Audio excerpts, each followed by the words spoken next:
dalawa. Ano kaya? Para kayong mga pusang nag-aangilan? Ano nangyayari? Wala akong problema dito, eh. Ginagawa ko lang yung misyon ko. Yung anak mo, pagsabihan mo. Ano mo? Ma, rendahan mo yung babae nga. Nakapal mo ka. Kung makaasta, akala mo kung sino? Bastusin ba ako sa sarili kong bahay? Honey, hindi mo kaaway si Precious. Kakampi mo siya. Siguraduhin mo lang, Ma. Dahil kapag hindi nagtinuyang babaeng yan, kami ang magtutuos. Saang basurahan mo ba napulot yan? Ha?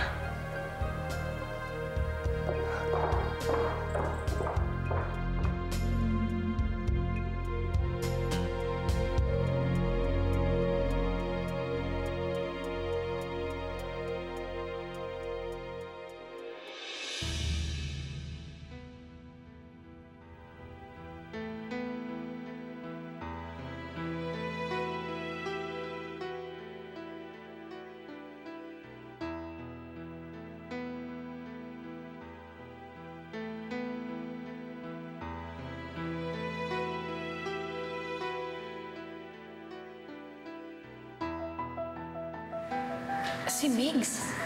Kapatid mo si Migs. Oo. Malaking kasalanan sa akin ni Migs. Meron akong girlfriend dati. Si Grace. Papakasal na sana kami. In fact, buntis na siya. Tapos, dahil kay Migs, nawala sa akin si Grace. Nawala? Paano nawala?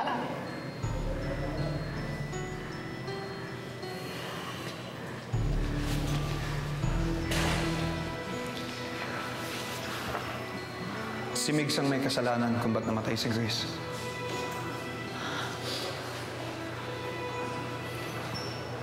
Inagaw siya ni Migs sa akin. Tataka sana silang dalawa. Tapos nagkaroon ng aksidente. Si Grace lang ang namatay. Mula nun,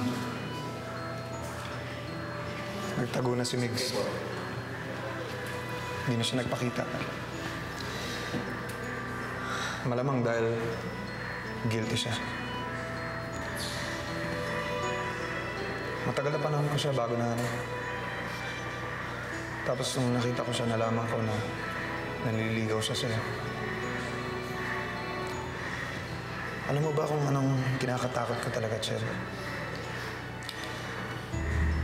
Natatakot ako na baka mangyari din sa'yo yung nangyari kay Grace. Kaya gano'n na lang ang pagbabantay ko sa'yo. Alam mo naman yung nangyari kay Tutis, hindi ba? Wala akong kasalanan, Chel. Kailangan ko lang lumayo. Dahil hindi ako mapatawad ni Kuya sa kasalanang hindi ko man lang ginawa. Ngayon, Chel, nagsasabi ako sa'yo ng totoo.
Good morning po! Ang ganda-ganda ng araw, di po ba? Oh, smile ka naman dyan ng konti. Tignan mo yung mukha mo, nakabusangot. Hindi maganda, kamukha mo si Honey. At ikaw, para kang si Trudis. Kung makaasta ka, parang ang ganda-ganda ng mundo.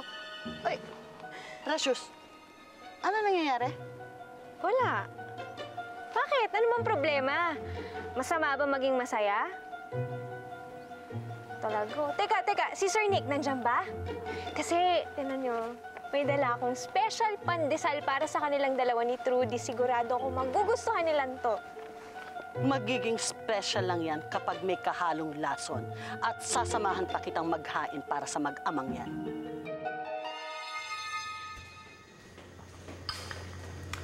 Wow! Anak, may sakit ka ba? Ha? Wala ho. Ba't niyo naman natanong?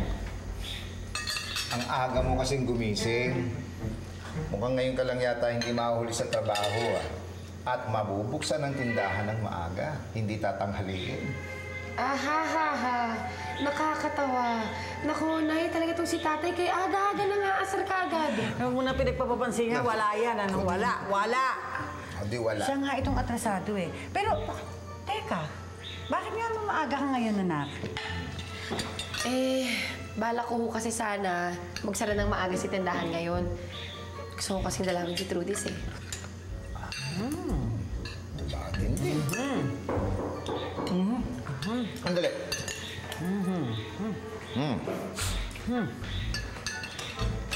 Aha. Tama-tama, ito na sundo mo. Magandang umaga po. Hatid ka na. Tuloy-tuloy ka. Tuloy ka. Halika na, kain na. Sige po, salamat po. Kain tayo. Ronnie! Anong ginagawa mo dito? Hindi naman ako nagpasundo sa'yo. Kasi hindi ka sumasagot sa mga tawag ko at sa text ko. Nag-aalala ako, hindi ako makatulog eh. Ganun ba? Pasensya na, maaga kasi ako nakatulog eh. Maaga daw, hindi nga natulog eh. Tay! Pasensya ka na. Kung makulit ako, gusto ko lang siguraduhin na okay tayo. At kung pwede kang sumama sa akin, may papakita lang sana ako sa'yo. May papakita ka? Ano yan? Kasi alam kong naguguluhan ka sa akin lately. At may papakita sana ako sa'yo para patunayan na pwede ka magtiwala sa akin.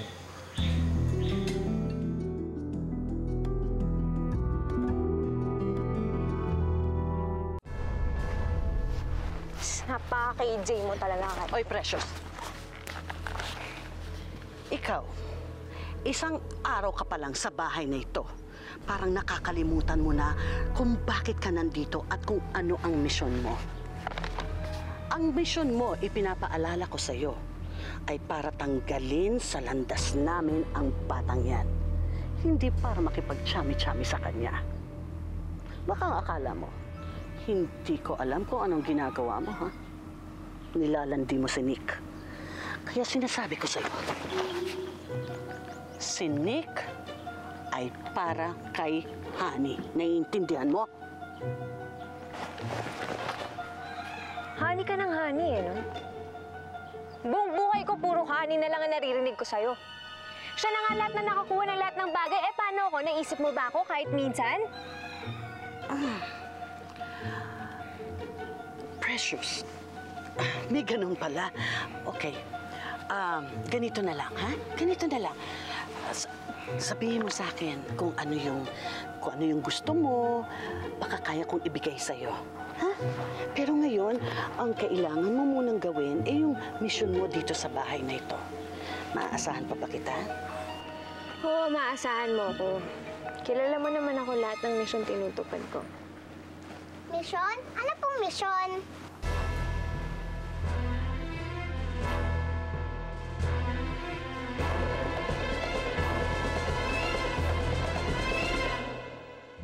Alam mo ikaw, hindi ko alam minsan kung kakampi kita o hindi. Saan ka ba talaga pupunta? Kay Sir Nick. Ayokong masira yung tiwala niya sa akin ng ganun lang eh. Ma'am, andyan ho ba si Sir Nick? Wala siya dito but we can talk. What do you wanna talk about? Alam mo, pwede mo naman akong kausapin.